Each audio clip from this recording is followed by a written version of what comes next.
شادی کے بعد میری ماں نے میری بیوی سے کہا، آج کھانا تم بناؤ گی۔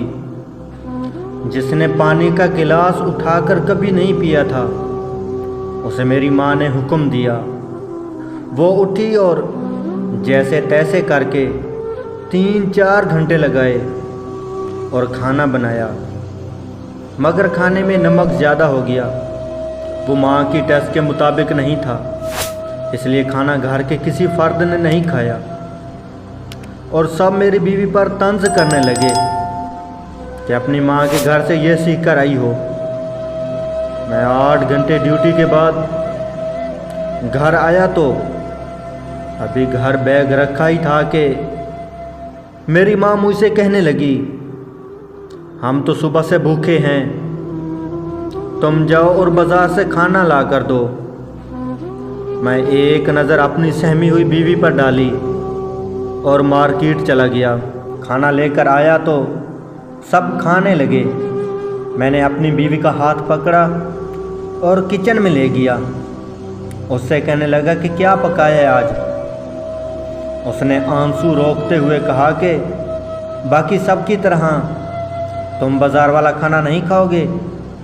میں نے کہا بالکل نہیں، مجھے اپنی بیوی کے ہاتھ کا کھانا بہت پسند ہے۔ اس نے کچن میں میرے لیے کھانا لگا دیا، اور جب میں نے کھانا کھایا تو وہ اتنا بھی بد ذائقہ نہیں تھا، کھایا بھی نہ جاتا ہو، مگر اسے اتنا بھی موقع نہیں دیا گیا کہ وہ اپنی غلطی ٹھیک کر لیتی۔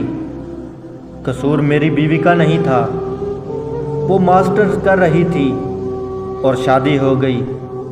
اس کی تعلیم نے گھرداری کی فرصت ہی نہیں تھی، اور قصور میری ماں کا بھی نہیں تھا، جس نے ہاؤس وائف بن کر ساری زندگی اپنے بچوں کے لیے اچھا کھانا بنایا تھا۔ وہ پھر عورت بہو کے ہاتھ کا بد ذائقہ بنا کھانا کیسے کھا سکتی تھی؟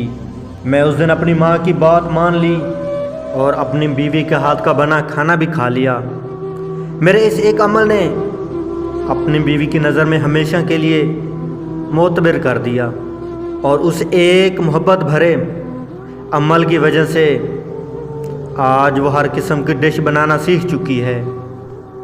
اس دن اگر مارکیٹ سے کھانا نہ لے کر آتا تو ماں ناراض ہو جاتی، اور اگر ماں کی بات سن کر سب کے سامنے بیوی کو ڈانٹ دیتا تو وہ شاید مجھ سے بدگمان ہو جاتی۔ رشتوں میں بیلنس قائم رکھیں اور اتنا مارجن ضرور دیں کہ لوگ ایڈجسٹ ہونا سیکھ لیں۔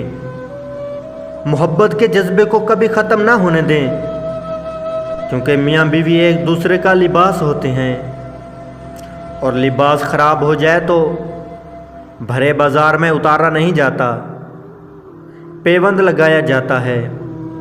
دوستو، رشتوں میں بھی پیوند لگائیں۔